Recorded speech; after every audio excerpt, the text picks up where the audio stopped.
A chave ainda estava quente na minha mão quando ouvi as gargalhadas vindas da minha própria sala de jantar. Eu não era suposta estar em casa. Segundo meu marido, Marcos, eu devia estar a 3 estados de distância, a assistir ao casamento da minha melhor amiga em Denver. De acordo com o itinerário que ele próprio me ajudou a planear, eu devia estar, neste momento, a brindar a noiva, e não parada no meu próprio hall de entrada com o coração a bater descontroladamente contra as costelas. Mas a vida tem um sentido de humor retorcido, não tem? A noiva apanhou uma intoxicação alimentar. O casamento foi adiado e aqui estava eu, de volta à minha própria casa 12 horas mais cedo, a ouvir a voz do meu marido misturada com a de outra pessoa da forma mais íntima possível. A outra pessoa era minha irmã Riley. Reconheci a gargalhada dela imediatamente. Aquele som agudo e musical que encantava toda a gente desde que éramos crianças. A mesma gargalhada que me roubou o namorado do secundário. A mesma gargalhada que, de alguma forma, convenceu os nossos pais de que ela merecia o quarto maior, o carro melhor, o fundo universitário que devia ser dividido entre nós. E agora, ao que parece, o meu marido. Devia ter entrado ali aos gritos. Devia ter gritado. Devia ter atirado com algo caro e frágil. Em vez disso, dei por mim a mover-me como um fantasma pela minha própria casa.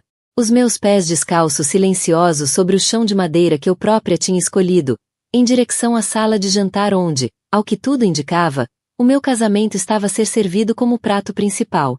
A cena que me recebeu parecia saída de um filme romântico, do tipo que eu costumava ver com Marcos nos primeiros tempos de namoro. Velas tremeluziam sobre a mesa antiga da minha avó. Copos de vinho refletiam a luz, meio vazios e manchados de batom. A minha boa louça, o conjunto pelo qual me registrei, aquele que só usávamos em ocasiões especiais, estava disposto com um cuidado que não via desde o nosso aniversário há 2 anos. Marcos estava de costas para mim, mas consegui ver como os ombros dele estavam relaxados de uma forma que já não acontecia quando estava comigo. Estava a usar a camisa que lhe ofereci pelo aniversário, aquela que dizia ser demasiado elegante para o dia a dia. Riley estava virada para o meu lado, mas estava tão mergulhada na história que contava que nem deu por mim ali, parada como uma estátua à porta. Estava linda. Claro que estava. A Riley sempre foi a bonita, aquela que entrava numa sala e fazia todas as cabeças virarem. Esta noite, usava um vestido vermelho que lhe moldava o corpo nos sítios certos, o cabelo escuro em ondas pelos ombros. Parecia pertencer à minha sala de jantar, sentada em frente ao meu marido, a partilhar piadas e olhares íntimos. Parecia pertencer à minha vida. E então disse-lhe. Estava ela a dizer, a voz quente de riso. Eu disse, Marcos, és terrível. Mas devias ter visto a cara dele. Foi aí que percebi. Este não era o primeiro jantar deles juntos. Não era um momento espontâneo de fraqueza. Um erro terrível que tinha fugido ao controlo. Isto era confortável. Isto era ensaiado. Isto era rotina. O meu marido andava a namorar com a minha irmã na minha casa, à minha mesa, com a minha louça. Fiquei a observá-los durante o que pareceu uma eternidade, mas que provavelmente foram apenas alguns minutos. Observei a forma como Marcos se inclinava para frente quando ela falava. A forma como a Riley lhe tocava na mão quando se ria. A maneira como se moviam em torno um do outro como se fizessem esta dança há meses. Talvez já fizessem. O meu telemóvel vibrou na mala e quase saltei de susto. Uma mensagem do Marcos. Espero que estejas a divertir-te no casamento, querida. Sinto a tua falta. Amo-te. A audácia era de tirar o fôlego. Afastei-me da sala de jantar. A mente a mil. Parte de mim queria entrar ali e confrontá-los, exigir explicações, lançar acusações, obrigá-los a explicar como puderam fazer isto comigo, conosco, com tudo que construímos juntos. Mas outra parte de mim, a parte que aprendeu a sobreviver às manipulações da Riley ao longo dos anos, sussurrou algo completamente diferente. Eles não sabiam que eu estava ali. Achavam-se seguros, escondidos atrás da minha ausência e do planeamento cuidadoso deles. Achavam que tinham tempo para descobrir como lidar com aquilo, como gerir as consequências, como controlar a narrativa. Achavam que tinham todas as cartas na mão. Peguei no meu telemóvel e tirei uma fotografia da cena pela porta entreaberta. A iluminação íntima, o ambiente acolhedor, a forma como estavam sentados tão próximos. Depois tirei outra. E outra. As minhas mãos já não tremiam. O coração já não disparava. Em vez disso, senti algo frio e calculista instalar-se no meu peito. Algo que se parecia muito com clareza. Tinha-os apanhado em flagrante. Tinha provas. Tinha tempo. Tempo de que eles não sabiam.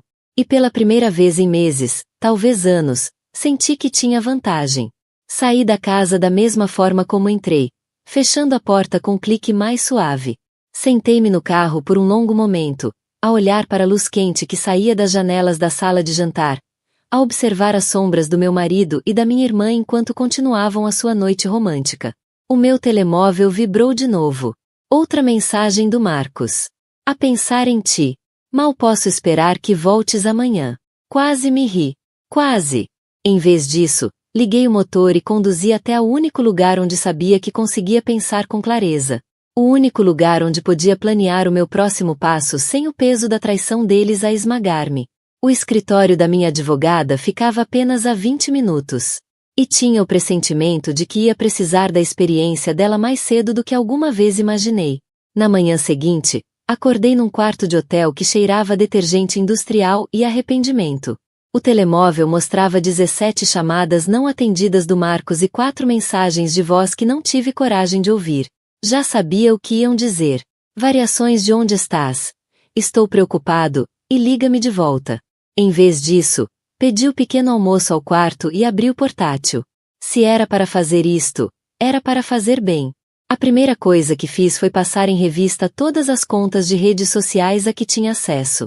O Marcos tinha sido cuidadoso, mas não o suficiente. Havia padrões, se soubesses como procurar. Fotografias onde a Hailey aparecia ao fundo em eventos de trabalho dele. Check-ins em restaurantes onde ambos tinham estado com minutos de diferença. Comentários nas publicações um do outro que soavam a piadas internas. Como é que não vi isto? Como é que fui tão cega? Mas mesmo ao fazer a pergunta, já sabia a resposta. Eu não tinha sido cega. Tinha sido confiável. Tinha sido leal. Tinha sido tudo o que uma esposa deve ser. E eles usaram isso contra mim. As memórias começaram a inundar-me então. Todas as pequenas coisas que, na altura, não fizeram sentido. A forma como Marcos, de repente, passou a interessar-se pelos problemas profissionais da Hailey. A forma como começou a fazer serão com mais frequência, especialmente nas noites em que a Hailey mencionava estar livre. A forma como a minha irmã começou a fazer perguntas detalhadas sobre a minha agenda, os meus planos de viagem, o meu casamento. Estou apenas preocupada contigo, disse ela no mês passado durante um café. Tu e o Marcos parecem tão distantes ultimamente. Tens a certeza de que está tudo bem? Eu até lhe agradeci a preocupação. Abri-me com ela sobre os nossos problemas. Partilhei os meus receios de estarmos a afastar-nos. Pedi-lhe conselhos sobre como me voltar a ligar ao meu marido. E, o tempo todo, ela dormia com ele. O meu telemóvel tocou. Marcos, outra vez. Desta vez, atendi. Graças a Deus, disse ele, a voz tensa, com um tom que parecia pânico genuíno. Estive a ligar-te a noite toda. Onde estás? Pensei que era para voltares esta manhã. O casamento foi adiado, disse eu, mantendo a voz firme. Intoxicação alimentar. Fico mais um dia para ajudar a limpar tudo. Oh, fez uma pausa. Estás bem? Pareces diferente. Diferente. Se ele soubesse o quão diferente eu estava. O quão completamente, fundamentalmente mudada estava da mulher que o beijou de despedida há 2 dias. Estou bem, menti. Só cansada. Foram dias longos. Tenho saudades tuas, disse ele. E tive de apertar o telemóvel com mais força para não me rir. Mal posso esperar que voltes. Tenho uma surpresa para ti. Uma surpresa? Reservei jantar naquele sítio de que gostas. Pensei que podíamos conversar sobre as coisas. Sobre nós. Claro que sim. Provavelmente queria aliviar a culpa com um jantar romântico antes de largar a bomba que ele e a Hailey tinham cozinhado. Talvez tivessem decidido contar a verdade. Talvez já tivessem decidido como virar isto tudo a meu favor. Ou melhor, contra mim. Talvez já soubessem como fazer parecer que a culpa era minha, por não ser boa o suficiente como esposa, como irmã. Parece-me bem, disse eu. E disse-o da forma mais retorcida possível. Amo-te. Sabes disso, não sabes? As palavras atingiram-me como um golpe físico. Há 3 meses, teria derretido. Há 3 meses, teria respondido de imediato. Há 3 meses, eu era outra pessoa. Eu sei, respondi.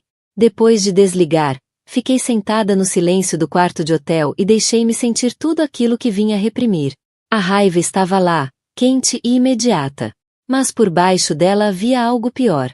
Uma tristeza profunda e dilacerante que parecia prestes a engolir-me por completo. Isto não era só sobre adultério.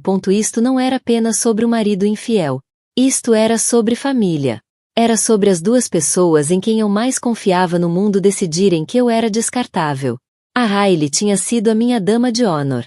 Estivera ao meu lado no dia do meu casamento, prometendo apoiar o meu casamento, estar lá por mim em tudo.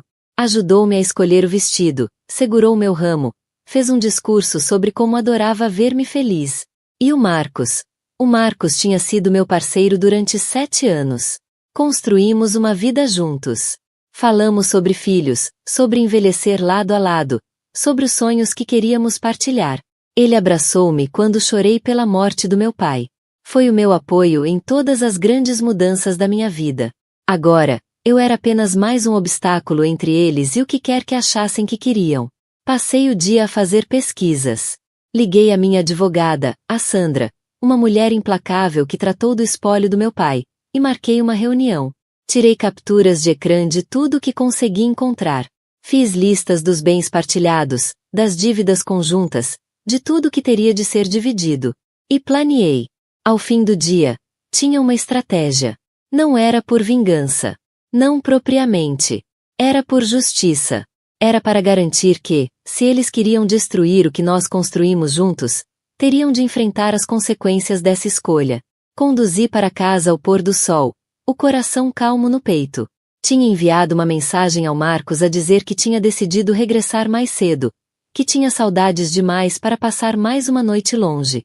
Ele respondeu com emojis de coração e promessas sobre a reserva para o jantar. A casa parecia normal por fora. A nossa casa. Aquela que compramos juntos, que pintamos e mobilamos e enchemos de memórias. Perguntei-me se eles teriam criado novas memórias ali enquanto eu estava fora. Se teriam rido da facilidade com que me enganaram. Se já tinham começado a planear como me contar. O carro do Marcos estava na entrada. As luzes da cozinha estavam acesas. Tudo parecia exatamente como devia parecer. Como se nada tivesse mudado. Mas tudo tinha mudado. Eu tinha mudado. Caminhei até a minha própria porta da frente e bati. A expressão no rosto do Marcos quando abriu a porta valeu tudo o que passei nas últimas 24 horas. Choque puro, seguido imediatamente de pânico. Seguido por aquilo que só posso descrever como o olhar de um homem a tentar perceber o tamanho da confusão em que se meteu. Surpresa, disse eu, forçando um sorriso que parecia prestes a rasgar minha cara. Estás em casa, gaguejou ele. E reparei que bloqueava a entrada com o corpo. Pensei que só voltavas amanhã. Tive muitas saudades, disse eu, devolvendo-lhe as próprias palavras. Não me vais deixar entrar? A casa também é minha. Ele afastou-se e entrei no hall que ontem me parecerá território estrangeiro. Tudo parecia normal. A sala de jantar não mostrava sinais do jantar romântico que eu presenciara. As velas tinham desaparecido, a boa louça arrumada, as provas da traição apagadas como se nunca tivessem existido. Mas agora eu sabia melhor. Sabia do que eles eram capazes. Como foi o casamento? Perguntou Marcos, com uma voz demasiado alegre, demasiado casual. Foi adiado, disse eu, pousando a mala. Disse-te isso ao telefone, lembras-te? Pois. Claro. A intoxicação alimentar. Ele transpirava agora, ligeiramente, e perguntei-me se estaria a pensar na Riley, a imaginar se ela receberá a mensagem de aviso a tempo de escapar. Onde está a Riley? Perguntei, como se a pergunta me tivesse acabado de ocorrer. Devia ligar-lhe, dizer-lhe que estou de volta. Sei que ela estava preocupada com a minha viagem sozinha. O pânico nos olhos dele era quase cômico. Eu não sei onde ela está. Não falamos. Ah, sério? Que estranho. Normalmente ela contacta-te quando estou fora, sabes? Pergunta se precisas de alguma coisa, se estás a comer bem. Inclinei ligeiramente a cabeça, estudando o rosto dele. Sempre foi uma cunhada tão atenciosa. Sim, disse ele, fraco. Ela é ótima. Passei por ele em direção à sala de estar, notando o copo de vinho no lava-loiça. O segundo copo escondido apressadamente atrás da máquina de café. Pobre Marcos. Tentou limpar tudo, mas esqueceu-se dos detalhes importantes. Sempre foi descuidado assim. Tenho algo para te dizer, disse ele de repente, e eu virei-me para ele. Lá vem, pensei. A confissão, o discurso ensaiado sobre como lamentava, como aconteceu sem querer, como nunca foi suposto chegar tão longe. Estive a pensar sobre nós, sobre o nosso casamento, sobre o que tem faltado. Mantive a voz neutra. Conexão. Intimidade. A faísca que tínhamos. Ele já estava embrenhado no seu teatro, provavelmente a usar palavras que treinou ao espelho. Acho que nos afastamos, e quero resolver isso. Quero lutar por nós. A audácia era de tirar o fôlego. Ali estava ele, sentado na casa onde tinha recebido a minha irmã, a dizer-me que o que faltava no nosso casamento era intimidade. Olhava-me nos olhos e mentia com uma convicção tal que quase o admirei por isso. Quase. Também quero lutar por nós, disse eu. E disse-o com um significado que ele nunca seria capaz de compreender.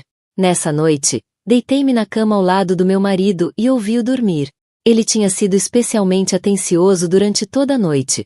Trouxe-me vinho, perguntou pela viagem, elogiou meu cabelo. Tinha sido o marido perfeito.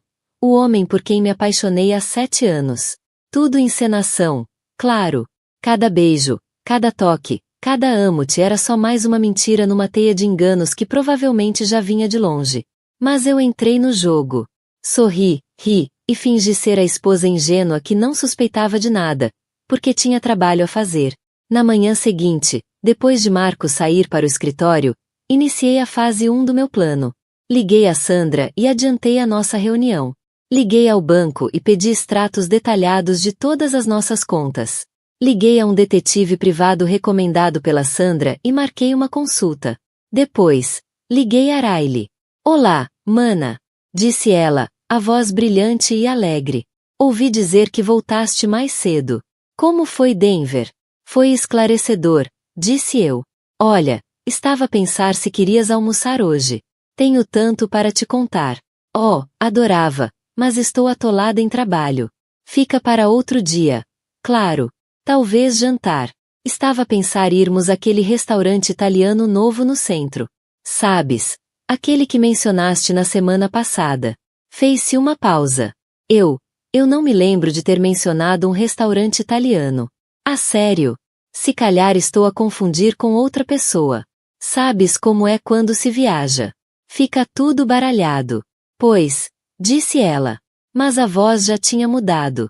Tornou-se cautelosa. Talvez devêssemos combinar algo para a próxima semana, quando tudo estiver menos caótico. Claro, disse eu. Mas, Riley, fico mesmo feliz por sermos irmãs. Fico feliz por saber que posso sempre contar contigo para seres honesta comigo. Outra pausa. Claro. Sempre. Depois de desligar, sentei-me na cozinha e senti algo que tinha estado partido dentro de mim começar a sarar. Não porque a traição doesse menos, mas porque finalmente eu tinha um propósito. Finalmente tinha um plano. Eles achavam-se tão espertos, tão cuidadosos. Achavam que tinham apagado os rastros, que tinham gerido o segredo, controlado a situação. Achavam que eu continuava a ser a esposa confiável, a irmã ingênua, a mulher que aceitaria qualquer história que decidissem contar. Não faziam ideia do que estava para vir. Abri o portátil e comecei a escrever. E-mail para Sandra. Preciso de discutir proteção de bens e estratégia de divórcio. Urgente. E-mail para o detetive privado. Preciso de vigilância e documentação. O orçamento não é um problema. E-mail para o meu contabilista. Preciso de compreender todos os nossos vínculos financeiros.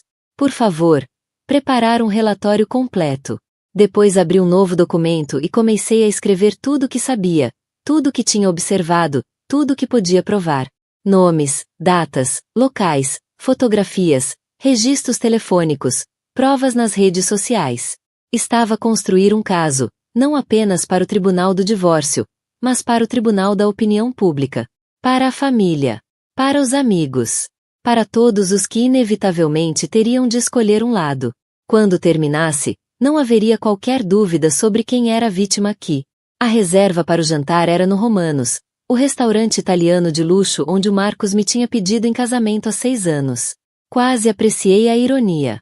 Se ele ia destruir o nosso casamento, pelo menos fazia-o com estilo. Demorei-me a arranjar nessa noite, escolhendo o vestido preto que sempre fora o preferido dele, o mesmo que ele me oferecerá no nosso aniversário.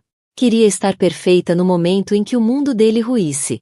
Marcos já estava sentado quando cheguei, elegante e nervoso no seu melhor fato. Levantou-se quando me viu, beijou-me na face, puxou a cadeira para mim, como o cavalheiro treinado que sempre fingiu ser. O marido perfeito. Até ao fim. Estás linda, disse ele, e ouvi a culpa na voz. Obrigada. Tu também estás bem. Sentei-me e aceitei o copo de vinho que ele já tinha mandado vir para mim. Então, qual é a surpresa de que falaste? Ele mudou-se desconfortavelmente na cadeira. Queria esperar até depois do jantar. Achei que devíamos falar primeiro. Falar sobre o quê? Sobre nós. Sobre onde estamos. Sobre o que queremos. Bebi um gole de vinho e estudei o rosto dele. Estava a preparar-se para algo, a reunir coragem. Perguntei-me se a Hailey estaria por perto, à espera de uma mensagem que lhe dissesse como tinha corrido. Perguntei-me se já teriam planeado o próximo passo. Também estive a pensar, disse eu, sobre o que tem faltado no nosso casamento. A comunicação, honestidade, confiança. Pousei o copo de vinho. A base de qualquer relação saudável. Sim, disse ele com entusiasmo. Exatamente. Acho que perdemos isso. Acho que um de nós perdeu. Pausei, observando a cara dele. O que queres dizer?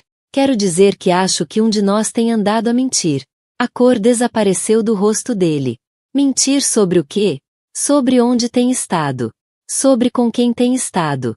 Sobre o que tem andado a fazer. Inclinei-me para a frente. Sobre com quem tem dormido. A boca dele abriu-se e fechou-se como a de um peixe. Eu não sei do que estás a falar. Denver foi muito educativo, disse eu, em tom de conversa. Sabias que as câmaras de segurança de hotéis conseguem captar imagens à distância, até através das janelas da sala de jantar? O rosto dele ficou branco. Ouve, eu posso explicar. Podes? Porque estou mesmo curiosa para saber como vais explicar o jantar romântico que tiveste com a minha irmã na nossa casa, enquanto eu supostamente estava fora. Tirei o telemóvel e mostrei-lhe uma das fotos que tinha tirado.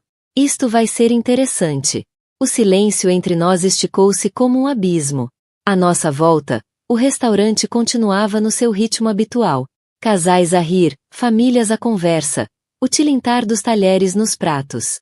Mas à nossa mesa, o mundo tinha parado. Há quanto tempo? Perguntei em voz baixa. Não é o que estás a pensar. Há quanto tempo, Marcos? Ele fechou os olhos. 6 meses. 6 meses. Meio ano de mentiras, de planos cuidadosos, de me tratarem como uma idiota. Meio ano de jantares em família em que se sentavam frente a mim. De feriados em que trocavam olhares significativos. De conversas em que discutiam o seu segredo enquanto eu permanecia alheia. Quero divórcio, disse eu. Por favor, deixa-me explicar. Não era suposto acontecer. Nunca quisemos que. Levantei a mão. Não quero ouvir como não era suposto acontecer. Não quero ouvir como nunca foi vossa intenção. Quero ouvir como vais corrigir isto. Corrigir. Justo. Rime. E várias pessoas nas mesas à volta voltaram-se para nós. Queres falar sobre justiça? Vamos falar sobre justiça. Vamos falar sobre como foi justo dormires com a minha irmã. Sobre como foi justo planeares jantares românticos na minha casa enquanto eu estava fora. Sobre como foi justo mentirem-me na cara durante 6 meses. Baixa a voz, sibilou ele. Por quê? Estás embaraçado? Preocupado com o que as pessoas possam pensar? Tirei novamente o telemóvel. Porque eu tenho aqui uns 200 contactos que iam adorar ouvir falar do teu caso extraconjugal. A começar pelo teu chefe. O rosto dele passou de branco a cinzento. Não te atreverias. E a Riley? E a tua família? O que têm eles? Fizeram a escolha deles. Agora vão ter de viver com as consequências. Levantei-me, deixando o vinho por beber e o jantar por tocar. Vou ficar num hotel esta noite. Amanhã passo para buscar as minhas coisas. Aconselho-te a usar esse tempo para pensar como vais contar a toda a gente o que fizeste. Espera, disse ele, agarrando-me no braço. Por favor, podemos resolver isto. Podemos ir à terapia. Podemos. Não, disse eu, afastando-me. Não podemos.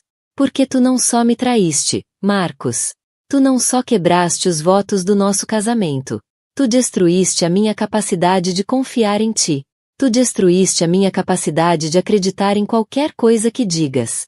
Tu destruíste-nos. Saí do Romanos de cabeça erguida, deixando-o sentado sozinho à mesa onde, um dia, me prometeu amar para sempre. O empregado trouxe o meu carro, e fui-me embora sem olhar para trás. O meu telemóvel começou a tocar imediatamente. Marcos. Riley. Marcos de novo. Deixei todos ir para o voicemail. Tinha chamadas para fazer, mas não ao meu marido infiel nem à minha irmã traiçoeira. Eram para minha advogada, o meu contabilista, a minha família, os meus amigos. Eram para todos os que precisavam de saber que eu estava farta de ser a vítima desta história. Estava pronta para começar a ser a autora do meu próprio final. 3 meses depois, estava sentada na minha recém-decorada sala de estar, a assinar os papéis finais do divórcio que encerravam oficialmente o meu casamento com Marcos. A Sandra estava sentada à minha frente, com uma expressão satisfeita, como as advogadas que sabem que venceram uma batalha decisiva. Ele concordou com tudo, disse ela, deslizando os documentos pela mesa de centro. A casa, os fundos de reforma, o carro, até a renúncia à pensão de alimentos. Não fiquei surpreendida. O Marcos aprendeu bem o que significa ver a roupa suja lavada em público. O chefe dele não achou piada nenhuma ao caso, especialmente quando ficou claro que o Marcos andava a usar recursos da empresa para impressionar a minha irmã. A família dele ficou horrorizada quando soube a verdade. Os amigos começaram a tratá-lo como um pária. Aparentemente, há consequências por trair quem mais confiou em ti. E a Riley? Perguntou a Sandra. Sorri. A Riley está a descobrir que as ações também têm consequências. A minha irmã perdeu o emprego na agência de marketing onde trabalhava há 5 anos. Pelos vistos, quando a tua vida pessoal se transforma num espetáculo público, e esse espetáculo envolve trair a tua própria irmã com o marido dela, os empregadores começam a questionar o teu juízo e o teu caráter. Também perdeu o apartamento que partilhava com uma colega de casa que decidiu que não queria viver com alguém capaz de trair a própria família. Pelo que soube, está a viver com Marcos, num estúdio novo do outro lado da cidade. Conseguiram o que queriam, um ao outro. Apenas descobriram que, às vezes, aquilo que queremos tem um preço que não estávamos à espera de pagar. Arrependimentos? Perguntou Sandra. Pensei por um momento. Arrependia-me do casamento? Dos 7 anos que passei a construir uma vida com alguém que afinal era um estranho? Das relações familiares destruídas? Da confiança desfeita?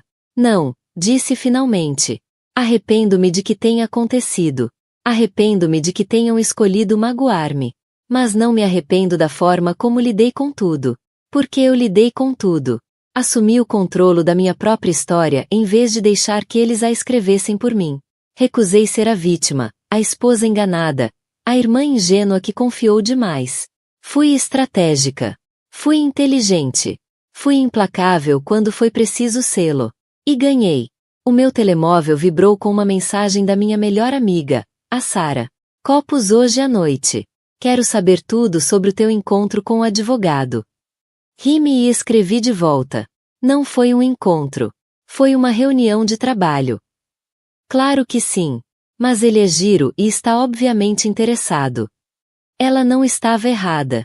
O David, o sócio do escritório da Sandra que tratou dos aspectos mais complexos do meu divórcio, já me tinha convidado para jantar 2 vezes no último mês. Ambas recusei. Não porque não estivesse interessada, mas porque ainda não estava pronta. Mas talvez estivesse a aproximar-me disso. Talvez estivesse finalmente a sarar da traição. Finalmente a reaprender a confiar no meu próprio juízo. A casa sentia-se diferente agora. Era minha. Completamente minha. Desde a hipoteca aos pagamentos, as decisões sobre a cor das paredes. Mudei tudo que me lembrava do Marcos. Mantive tudo que sentia como meu. A sala de jantar foi completamente renovada. Nova mesa, novas cadeiras, nova louça. A divisão onde o Marcos e a Hailey partilharam os jantares secretos tornou-se agora o meu escritório, cheio dos meus livros, do meu computador, das minhas plantas. Recuperei o meu espaço. Recuperei a minha vida. Bateram a porta. Abri e vi um estafeta com um enorme ramo de flores. Para si, disse ele, confirmando no bloco. De um David Shen. Aceitei as flores, sorrindo apesar de mim mesma. O cartão dizia: a terceira é de vez. Jantar na sexta. David. Olhei para as flores. Depois para minha sala de estar. Renovada. E para os papéis do divórcio ainda em cima da mesa. Há 6 meses, estava casada com um homem que me traía com a minha irmã. Há 6 meses, vivia uma mentira, confiava em pessoas que me traíam, construía uma vida sobre um alicerce de engano. Agora, era livre. Era forte. Estava no controle da minha própria história. Peguei no telemóvel e escrevi: sim ao jantar. Mas sou eu que escolho o restaurante. A resposta chegou imediatamente. Feito. Mal posso esperar. Pousei o telemóvel e olhei em volta. Para minha casa. O meu refúgio. O meu recomeço. O Marcos e a Hailey tiraram-me muita coisa. Tiraram-me o casamento, a confiança, a sensação de segurança. Tiraram-me a fé na família, a crença na lealdade, a confiança no meu próprio instinto. Mas não me tiraram tudo. Não me tiraram a força, nem a inteligência, nem a capacidade de recomeçar. Sobretudo, não me tiraram o futuro. E esse futuro estava a começar a brilhar. O bolo era cor-de-rosa, perfeitamente cor-de-rosa, com pequenas flores de açúcar que provavelmente custaram mais do que as compras de supermercado da maioria das pessoas durante uma semana. Lembro-me de ficar a olhar para aquelas flores estúpidas enquanto meu mundo desabava à minha volta. Raquel, querida, estás com um ar um pouco pálido, disse a minha sogra. A voz dela pingar com aquela preocupação fingida que tinha aperfeiçoado ao longo de 23 anos de casamento com o pai do David. Talvez devesse sentar-te. Tive vontade de rir. Sentar-me. Estava grávida de 8 meses, rodeada por 30 mulheres na minha sala de estar. E acabava de ver a mão do meu marido demorar-se na parte inferior das costas da minha melhor amiga pela 3ª vez naquela tarde. Sentar-me era o menor dos meus problemas. Estou bem, Margarete, consegui dizer, forçando aquele sorriso que andava a praticar ao espelho há meses. Aquele que dizia que tudo era perfeito no nosso pequeno paraíso suburbano. Mas tudo estava longe de ser perfeito. Muito longe. O bebê deu um pontapé forte nas minhas costelas, como se soubesse que algo estava errado. Pressionei a mão contra a barriga, tentando acalmar-me. À minha volta, a conversa continuava. Discussões sobre fraldas e horários de sono, e se o quarto do bebê devia ter cortinas opacas. Conversas normais de chá de bebê, vida normal. Exceto que nada naquilo parecia normal já. O David devia estar a ajudar na cozinha, a trazer os aperitivos que a irmã tinha passado a manhã toda a preparar. Em vez disso, estava junto à porta de correr, com a cabeça inclinada para a da Sofia, a sussurrar algo que a fez rir. Aquela risada suave e íntima que ela costumava guardar para mim, quando éramos colegas de quarto na universidade. Quando eu achava que a conhecia. Quando achava que o conhecia. Andava desconfiada há semanas. Coisas pequenas ao início. O David a chegar tarde com explicações que não faziam muito sentido. O telemóvel a vibrar a horas estranhas. Mensagens que apagava depressa demais. O modo como começou a tomar banho assim que entrava em casa, dizendo que vinha suado do ginásio, embora o cabelo nunca estivesse despenteado. Mas ver aquilo ali, na nossa casa, no chá de bebê da nossa filha, com convidadas a suspirar por minúsculos bares cor-de-rosa e a discutir se fraldas de pano valiam mesmo trabalho. Foi uma traição tão profunda que quase a pude saborear, amarga e metálica, como sangue na boca. Oh, Raquel! A minha prima linda agarrou-me no braço, a voz aguda de excitação. Acabei de ver o David a falar com a Sofia junto à porta. Fazem um casal tão giro, não achas? Quer dizer, se não fosses casada com ele, claro. Riu-se da própria piada, completamente alheia à faca que me acabará de cravar no peito. Assenti com a cabeça, murmurando qualquer coisa sobre precisar de mais guardanapos, e fugi para a cozinha. As minhas mãos tremiam enquanto agarrava o balcão, tentando respirar através da raiva e da dor que ameaçavam consumir-me. Pela janela, via-os agora no pátio. O David com a mão no ombro da Sofia, e ela olhar para ele com aqueles olhos de boneca que lhe tinham valido a fuga a todas as multas por excesso de velocidade e a entrada em todas as áreas VIP desde que tínhamos 19 anos. Achavam que estavam a ser discretos, mas eu conhecia-os bem demais. Sabia como o maxilar do David se contraía quando tentava não sorrir. Sabia como a Sofia brincava com o cabelo quando estava a flertar. Conhecia-os, e sabia o que estava a ver. A porta da cozinha abriu-se e a minha irmã Amy entrou com uma pilha de pratos de papel. Estás bem? Pareces que viste um fantasma. Só cansada. Menti, virando-me da janela. Sabes como é. A Amy pousou os pratos e estudou o meu rosto. Sempre fomos próximas. Chegadas ao ponto de ela me ler como um livro aberto. Raquel. O que se passa? Abri a boca para lhe contar tudo sobre as noites tardias, o comportamento suspeito, a forma como David tinha começado a tratar-me como uma colega de casa em vez de uma esposa. Mas depois ouvi a gargalhada da Sofia flutuar pela janela, seguida pelo riso grave do David, e algo dentro de mim quebrou. Nada, disse eu, com a voz mais firme do que me sentia. Nada mesmo. Mas isso não era verdade. Estava definitivamente a acontecer alguma coisa. Eu é que não era a única com segredos. O chá de bebê continuava à minha volta numa névoa de decorações em tons pastel e sorrisos forçados. Abri as prendas mecanicamente, um saco de fraldas, um intercomunicador, um móvel com elefantes dançantes que tocava Mozart. Cada presente parecia um adereço numa peça para a qual eu nunca tinha feito audição. Uma vida que já não sabia se queria. Quando chegou a hora de cortar o bolo, o David apareceu ao meu lado, a mão pousada na parte inferior das minhas costas num gesto que teria parecido carinhoso a qualquer pessoa que estivesse a ver. Mas eu sentia a tensão nos dedos dele. A forma como mal me tocava, como se tivesse medo que eu o contaminasse. Sorri, querida, sussurrou-me ao ouvido, o hálito quente contra o meu pescoço. Está toda a gente a olhar. Sorri. Deus me ajude. Sorri e cortei aquele bolo cor-de-rosa perfeito enquanto meu casamento desmoronava à minha volta como confetes velhos. Mas há algo sobre segredos. Toda a gente tem os seus. E o meu estava prestes a mudar tudo. A última convidada saiu às 18h30, e a casa parecia uma cena de crime. Serpentinas cor-de-rosa pendiam murchas do teto, e o papel de embrulho cobria o chão como provas de uma felicidade que nunca tinha realmente existido.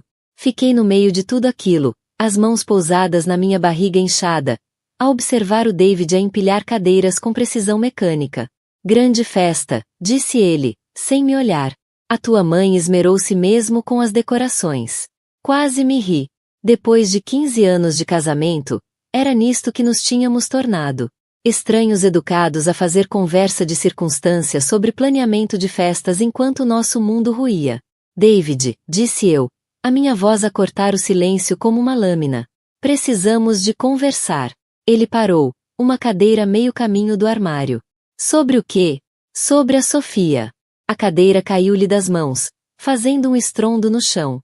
Por um momento, a máscara caiu, e vi algo cru e culpado a passar-lhe pelo rosto antes de se recompor.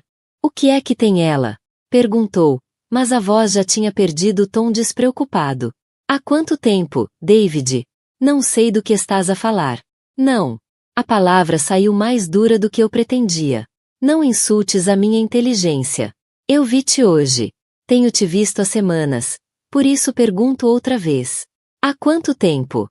Passou as mãos pelo cabelo, um gesto que em tempos achei encantador. Agora parecia apenas um homem a tentar ganhar tempo enquanto inventava a próxima mentira. Não é o que estás a pensar, disse ele finalmente. É exatamente o que estou a pensar. Aproximei-me e ele deu um passo atrás. Estás a dormir com a minha melhor amiga enquanto eu estou grávida do teu filho. Na nossa casa. No nosso chá de bebê. Esqueci-me de alguma coisa. O silêncio estendeu-se entre nós como um abismo. Lá fora, ouviu-se um corta-relva. O som da vida suburbana a continuar enquanto a minha implodia. Aconteceu, disse ele por fim, quase num sussurro. Não significou nada. Não significou nada, repeti, saboreando cada palavra como veneno. A tua traição com a minha melhor amiga não significou nada. A mulher que me ajudou a escolher o vestido de noiva. A mulher que segurava o meu cabelo enquanto eu vomitava todas as manhãs durante 3 meses seguidos. Raquel, por favor. Não. Levantei a mão. Tu não tens direito ao por favor. Não tens o direito de fazer disto sobre os meus sentimentos ou a minha reação. Tu fizeste uma escolha. Várias escolhas. Todos os dias. Por todo o tempo que isto já dura. O bebê deu um pontapé, mais forte desta vez, e fiz uma careta. O David moveu-se na minha direção por instinto, mas parou-se a si mesmo. Mesmo agora, no meio desta conversa, ele não conseguia decidir se me queria confortar ou fugir. Quando começou? Perguntei. Raquel. Quando ele olhou para o chão, para o teto, para qualquer sítio menos para mim? Há 3 meses. 3 meses. Eu tinha 5 meses de gravidez quando ele começou a trair-me. Quando a barriga começou a notar-se. Quando eu estava entusiasmada com as cores do quarto e os nomes de bebê. Quando eu achava que estávamos a construir algo bonito juntos. Na festa de aniversário de casamento dos Henderson, continuou ele, como se confessar fosse, de alguma forma, tornar tudo melhor. Estávamos os 2 bêbados e tu foste para casa mais cedo porque não te estavas a sentir bem e o quê? Caíste acidentalmente na cama com ela? Não era suposto voltar a acontecer, mas aconteceu. Sim. A honestidade simples daquela palavra atingiu-me mais do que qualquer mentira elaborada. Ele já nem tentava negar. Onde? Perguntei. O quê? Onde é que vocês os dois tiveram o vosso encontro romântico?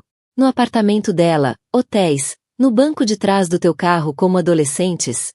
O maxilar dele ficou tenso. Isso importa? Importa para mim. Na casa dela, na maior parte das vezes. Às vezes no escritório, depois do expediente. O escritório dele. O mesmo onde estive no mês passado para lhe levar almoço, onde a secretária dele me elogiou pelo brilho da gravidez, enquanto meu marido provavelmente planeava o próximo encontro com a minha melhor amiga. Mas alguém sabe? Não. Deus, não. Raquel, fomos cuidadosos. Cuidadosos. Ri-me, e soou histérico até para mim própria. Foste cuidadoso? Estavas a apalpá-la no meu chá de bebê à frente de 30 pessoas. Se isso é a tua ideia de cuidado, nem quero imaginar o que é imprudência. Ele teve a decência de parecer envergonhado. Deixamo-nos levar. Deixarão-se levar. Repeti as palavras dele, experimentando-as. No meu chá de bebê. Para a tua filha. Desculpa. 2 palavras. 15 anos de casamento, 8 meses de gravidez, 3 meses de traição. E tudo que ele conseguia dizer era desculpa. Estás apaixonado por ela? A pergunta ficou no ar como uma arma carregada. O rosto do David empalideceu e eu soube a resposta antes de ele falar. Não sei, murmurou.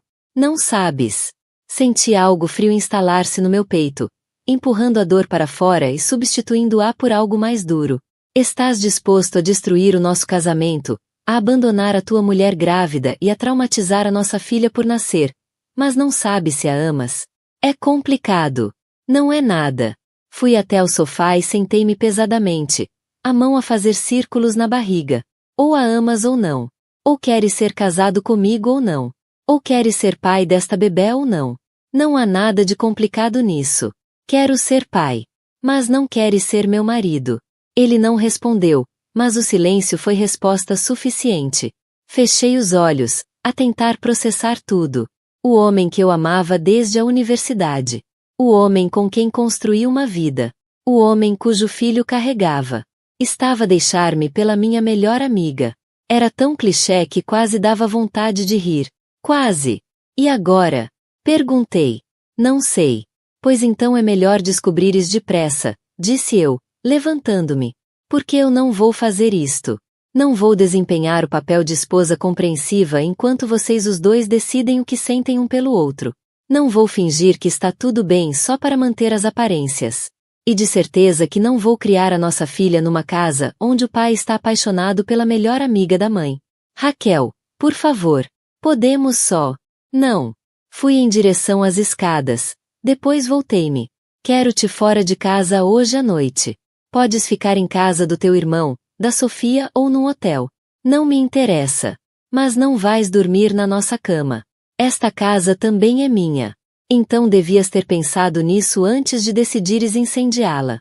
Subi as escadas devagar, a mão no corrimão, o coração a bater com força ponto atrás de mim. Ouvia o David a movimentar-se, provavelmente a juntar as suas coisas. O som do fim do meu casamento no sussurrar das roupas a serem enfiadas à pressa numa mala. Mas aqui está o que o David não sabia. O que ninguém sabia. Eu não era apenas uma mulher grávida cujo marido a tinha traído. Eu não era apenas uma vítima nesta história. Era uma mulher com um segredo que estava prestes a mudar tudo. A casa parecia diferente sem o David dentro. Mais silenciosa, mas não de uma forma pacífica. Mais como silêncio depois de uma tempestade, quando ainda não se sabe se os estragos acabaram ou se vem mais destruição a caminho. Sentei-me à mesa da cozinha na manhã seguinte, a bebericar uma chávena de café descafeinado e a olhar para o cartão de visita que trazia na carteira 6 meses. Marcus Shen, investigador privado. Contratei-o em fevereiro, quando o comportamento do David começou a parecer estranho. Não porque quisesse apanhá-lo a trair-me, mas porque precisava de saber se estava a enlouquecer ou se os meus instintos estavam certos.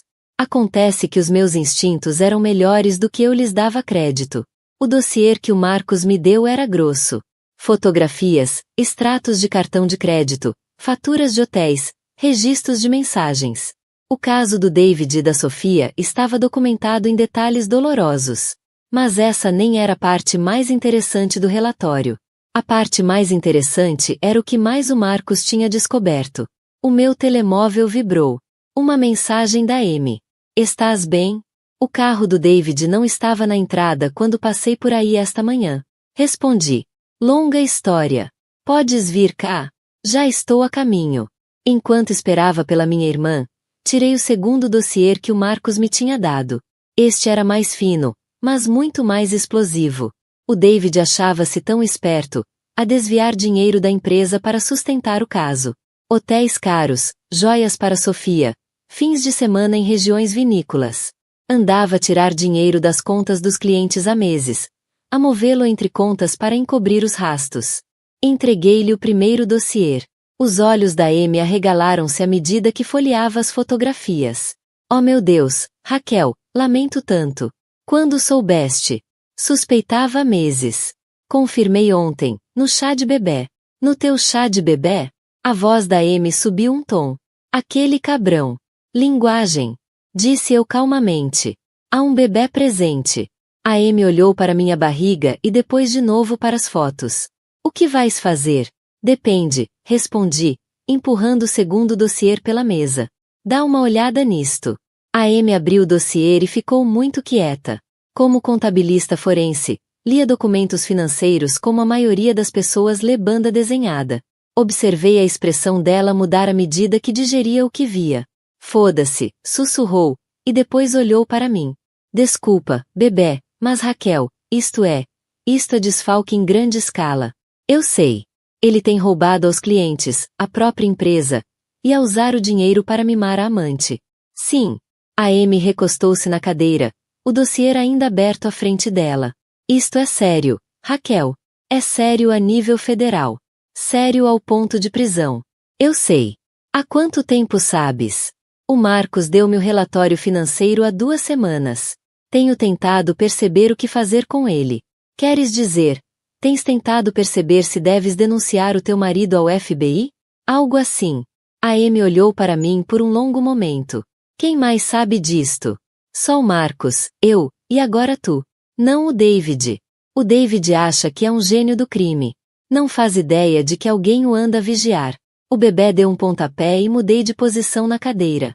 8 meses de gravidez e a minha filha parecia tão inquieta como eu. Talvez ela sentisse a tensão, a forma como tudo nas nossas vidas estava prestes a mudar. E a Sofia? Perguntou a Amy. Ela sabe de onde vem o dinheiro? Não me parece. É superficial, Mas não é estúpida. Se soubesse que ele estava a roubar para impressionar, fugia. A Sofia gosta de drama, mas traça o limite nos crimes federais. Então, qual é o plano? Essa era a pergunta de $1 milhão. Literalmente. O David tinha desviado pouco mais de $1 milhão no último ano, canalizando por várias contas para financiar o novo estilo de vida. O caso era uma coisa. O roubo era outra completamente diferente. Ainda não decidi, disse eu. Parte de mim quer entregá-lo de imediato. Deixá-lo enfrentar as consequências das suas escolhas. E a outra parte? A outra parte lembra-se que estou prestes a ser mãe solteira e podia precisar de alguma alavanca. A Amy inclinou-se para a frente. Que tipo de alavanca? Peguei no telemóvel e mostrei-lhe a mensagem que tinha redigido mas não enviado. Era para o David. Precisamos de conversar. Vem a casa às 19 horas. Vem sozinho. Vais confrontá-lo. Vou dar-lhe uma escolha. Que tipo de escolha? Fechei os dossiês e empurrei-os de volta para o centro da mesa. Do tipo que o vai fazer desejar nunca ter conhecido a Sofia. A Amy ficou em silêncio por um momento, a processar tudo. Depois olhou para mim com algo parecido à admiração.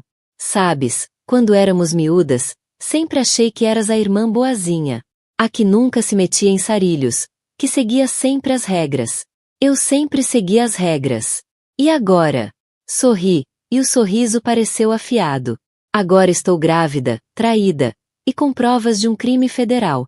As regras mudaram. A Amy riu-se, apesar de tudo. Lembra-me de nunca me meter contigo. Tarde demais para o David aprender essa lição. Enviei a mensagem ao David e vi os 3 pontinhos a aparecerem enquanto ele escrevia a resposta. Ok, estarei aí. Ótimo, disse eu, pousando o telemóvel. Porque está na hora dele perceber que eu não sou só a esposa grávida descartável. Sou a esposa grávida que esteve 10 passos à frente dele o tempo todo. O bebê deu mais um pontapé, mais forte desta vez, e eu acariciei a barriga distraidamente. Não te preocupes, pequena, sussurrei. A mamã tem isto sob controlo. A Amy estendeu a mão e apertou a minha. Seja o que for que decidas fazer, estou contigo. Eu sei que estás. Apertei de volta. Mas acho que consigo lidar com o David sozinha.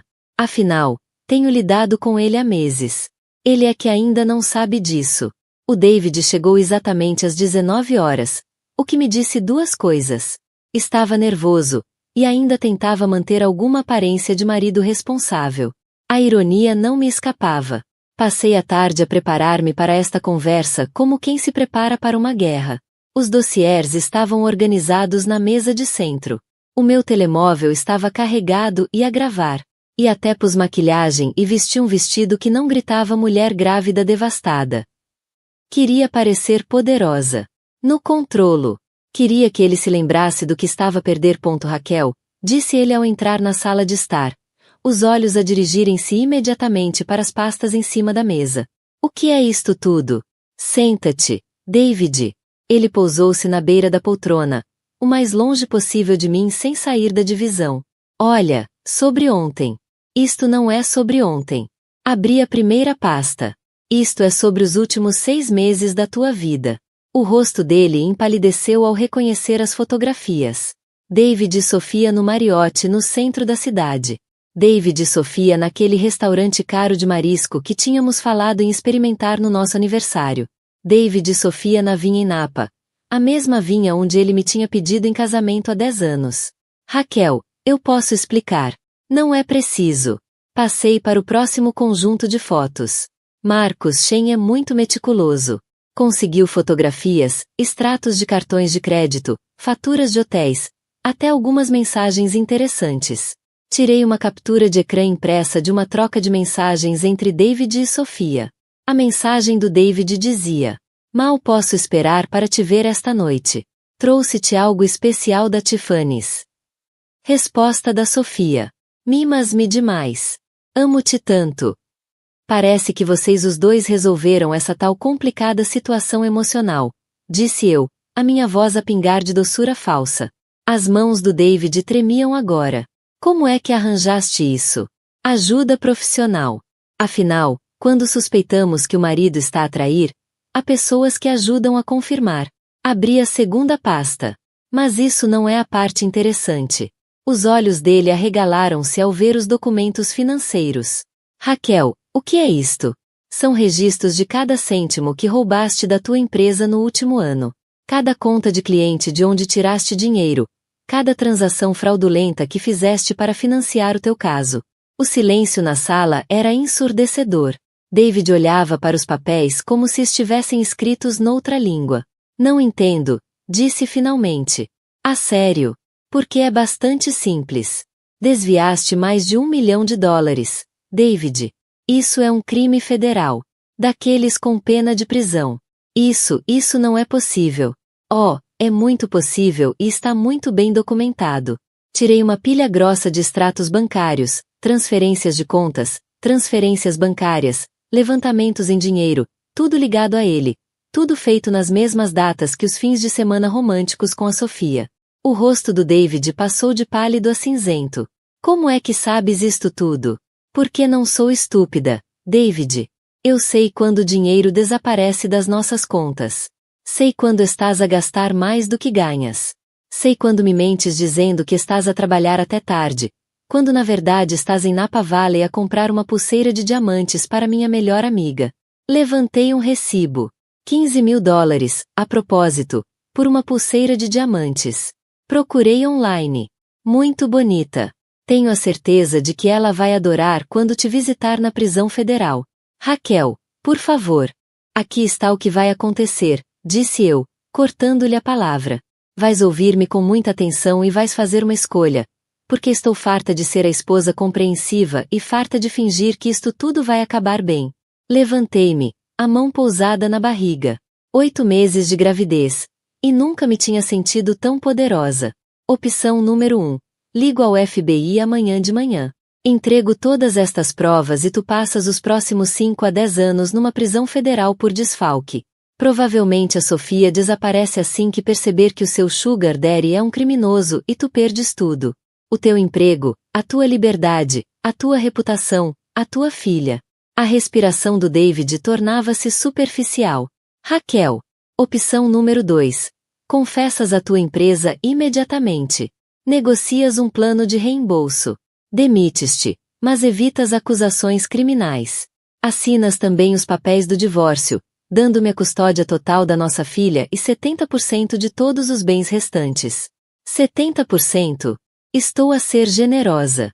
Tendo em conta que andaste a roubar aos teus clientes para comprar joias à tua amante, acho que 70% é mais do que justo. David passou as mãos pelo cabelo.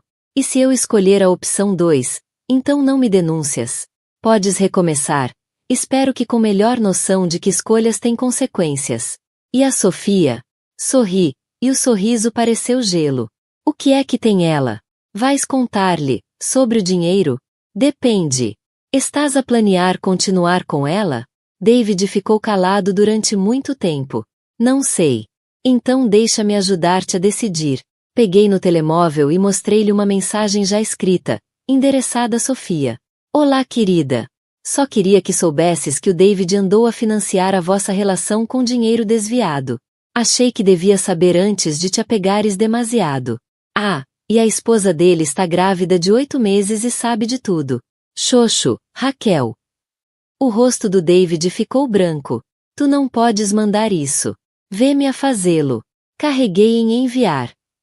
O meu telefone começou imediatamente a vibrar com chamadas recebidas. O nome da Sofia a piscar no ecrã, uma e outra vez. Parabéns, disse eu, recusando a chamada. Acabaste de perder a amante e o casamento no mesmo dia. Espero que os quartos de hotel tenham valido a pena. David curvou-se para frente, com a cabeça entre as mãos. Raquel, lamento tanto. Nunca quis que isto acontecesse. Mas aconteceu. E agora vais viver com as consequências. E o bebé? O que é que tem? Vou poder vê-la? Olhei para o homem que amei durante 15 anos. O homem que me traiu da pior forma possível. E senti algo mudar dentro de mim. Não era perdão. Era uma aceitação cansada. Se escolheres a opção 2, se limpares a tua confusão e puseres a tua vida em ordem, então sim, podes ver a tua filha. Mas nunca mais serás meu marido e nunca mais serás bem-vindo na minha casa. David acenou lentamente com a cabeça. E se eu escolher a opção 1? Então vês a tua filha através de um vidro de prisão. O meu telefone voltou a vibrar. Desta vez, era uma mensagem da Sofia. Liga-me agora. Precisamos de falar. Mostrei a mensagem ao David. Parece que a tua namorada quer conversar. É melhor apressar-te antes que ela descubra que não és bem o empresário de sucesso que ela achava que namorava. David levantou-se devagar, como um velho. Preciso de tempo para pensar. Tens até amanhã ao meio-dia. Depois disso, eu tomo a decisão por ti. Ele caminhou até a porta. Depois virou-se. Raquel. O quê? Lamento mesmo. Eu sei que sim, David. Mas lamentar não apaga o que fizeste. E não muda o que vem a seguir. Depois de ele sair, sentei-me na casa silenciosa, com a mão sobre a barriga, e senti a minha filha dar pontapés. Pontapés fortes, insistentes, como se estivesse pronta para sair e enfrentar o mundo. Não te preocupes, minha menina, sussurrei. A mamã tem tudo sob controlo. Pela primeira vez em meses, isso era verdade. 3 semanas depois, estava sentada no escritório da minha advogada, a assinar os papéis finais do divórcio. David tinha escolhido a opção 2, confessou à empresa e negociou um plano de reembolso que o mantinha fora da prisão, mas endividado durante o futuro próximo. Também assinou os papéis de custódia, dando-me a custódia principal da nossa filha, com direito a visitas supervisionadas para ele. A Sofia desapareceu das nossas vidas no dia em que enviei aquela mensagem. Ao que parece, namorar com um homem que financiava a relação com dinheiro roubado era onde ela traçava o limite. O David tentou ligar-lhe durante dias, mas ela bloqueou o número dele e mudou-se para Portland para viver com a irmã. O amor, ao que parecia, não era tão forte quanto os instintos de autopreservação dela. É o último, disse a minha advogada, deslizando os papéis pela secretária. Parabéns, senhora Morrison. Está oficialmente divorciada. Obrigada, Patrícia. Assinei o meu nome com um floreado. E agora é senhorita Morrison. Claro. Algum arrependimento? Pensei nisso por um momento. 6 meses depois, estou sentada no quarto da Helena, a vê-la dormir no berço. Tem os olhos do David, mas o meu queixo teimoso, e já mostra sinais de ter uma personalidade que não será facilmente dominada. A casa está silenciosa, mas é um silêncio bom, pacífico, cheio de possibilidades. Às vezes as pessoas perguntam-me se estou zangada com o que aconteceu, se me arrependo de como tudo se desenrolou. A resposta é complicada, mas também é simples. Já não estou zangada. Estou grata. Grata por ter descoberto quem o David realmente era antes que a Helena fosse suficientemente crescida para se magoar com isso. Grata por ter tido força para me defender e defender a minha filha. Grata por ter aprendido que sou capaz de muito mais do que alguma vez imaginei. E, acima de tudo, grata por, às vezes, a pior coisa que nos acontece acabar por ser a melhor coisa que podia ter acontecido. A Helena mexe-se no sono. E eu estendo a mão para ajustar a mantinha. Ela vai crescer a saber que é amada, que é valiosa, que é suficiente. Vai crescer a ver a mãe a construir uma vida segundo as suas próprias regras. Esse é um presente que nunca pensei poder dar-lhe, mas é o melhor que tenho. Doces sonhos, minha menina, sussurro. Amanhã vai ser um bom dia. E pela primeira vez em muito, muito tempo, acredito mesmo nisso.